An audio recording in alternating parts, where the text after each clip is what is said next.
Australian labour government को अगर आपने किए हुए वादे के मुताबिक 1.2 मिलियन घर को डिलीवर करना है तो हमें अपनी वर्क फोर्स के अंदर मिनिमम 5 लाख लोग और चाहिए होंगे। ये कहना है दिनीता वाम जो कि मास्टर बिल्डर्स की सीईओ हैं। ये एक बहुत बड़ी स्टेटमेंट है। गवर्नमेंट एक तरफ से ये कह रही है कि भाई हम जो है नेट माइग्रेशन काम करेंगे और हाउसिंग क्राइसिस को हम मीट कर लेंगे, लेकिन ये इंडस्ट्री प्लेयर्स का तो कुछ कहना ही और है। वो ये कहते हैं कि हमें इतने लोग और चाहिए। इसके अलावा उन्होंने मजीद ये डिमांड की कि आप लोग जो है हमारे इंडस्ट्री फील्ड के लिए अलहदा से एक वीज़ा पाथवे बनाएं ताकि स्किल्ड लोग यहाँ पे आ सकें और कम से कम ये जो आप अनाउंस कर चुके 1.2 मिलियन घर डिलीवर करने का वो हम डिलीवर कर सकें। इसके अलावा रिजर्व बैंक का भी ये कहना है कि घरों की ये जो डिलीवरी है वो बहुत स्लो है। इसकी वजह कॉस्ट है और उसके अलावा लेबर शॉर्टेज ये बहुत बड़ा फैक्टर है।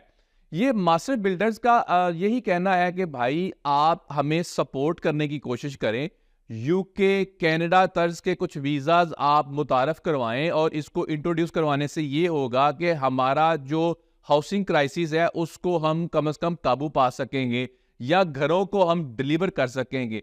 उन्होंने एक बाकायदा डिटेल्ड रिपोर्ट छापी है और रिपोर्ट के अंदर उन्होंने बहुत सारी रिकमेंडेशंस भी दी हैं। उनकी जो मोटी मोटी रिकमेंडेशंस हैं उनको पढ़ते हैं, इसका स्क्रीनशॉट ले लें और आपकी अंडरस्टैंडिंग इसमें डेवलप हो जाएगी।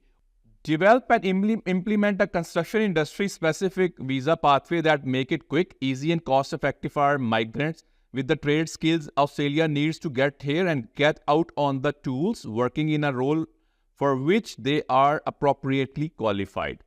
दूसरा, ensure all trade and trade related occupations are included in the core skills pathway of the skills in demand visa. तीसरा, improve the process and reduce the need for skills assessment for migrants coming from countries with comparable qualification and training frameworks. चौथा, ensure the skills recognition process that remain in quick, simple and cost effective. पांचवा, streamline national licensing frameworks insofar as possible to enable workforce movement and allow for nationally accredited gap training for all licensed trades. ये बहुत बड़ी statements हैं, यानी इनका ये कहना है कि दूसरे मुल्कों से भी लोगों को लाना है तो उनके प्रोसेस को आप आसान करें, स्किल इन डिमांड वीज़ा के अंदर इसको इंक्लूड करें, जो ऑस्ट्रेलिया के बाहर से लोग आ रहे हैं उनकी स्किल असेसमेंट को भी आसान करें। ये बहुत बड़ी स्टेटमेंट है। यानी ये इंडस्ट्री के वो बड़े प्लेयर हैं जिनका ये कहना है कि अगर आपको अपनी हाउसिंग क्राइसिस से मीट करना है तो आपको ये वाले कदम या लेने होंगे, इसलिए कि इन चीज़ों को हम मीट कर सके, क्राइसिस को हम मीट कर सके। आप अगर गौर से समझें तो ऑस्ट्रेलिया के अंदर अभी इलेक्शन ईयर चल रहा है तो एक्चुअल में घर तो इनको चाहिए, लेकिन कोई इशू नजर नहीं आ रहा। इशू को रिवर्स इंजीनियर करके देखते हैं। इशू क्या चल रहा है? Housing crisis. अब हाउसिंग क्राइसिस के जिम्मेदार क्या? Net migration. नेट माइग्रेशन के जिम्मेदार कौन? International students. इंटरनेशनल स्टूडेंट्स को कैसे किया जाए कम? या इनके वीजास को कैंसिल करो या इनको रिफ्यूज करो। एक दफा ये हो जाएगा तो ये पोलिंग की जो अभी टग ऑफ वार चल रही है ना भाई, वो सिर्फ इसी नुक्ते के ऊपर चल रही है, क्योंकि इसके अलावा कोई उस तरह नुक्ता नजर आ नहीं रहा। ये एक पॉपुलर नारा भी है ऑस्ट्रेलिया के अंदर इस टाइम, इसी वजह से बहुत ज्यादा बिक रहा है।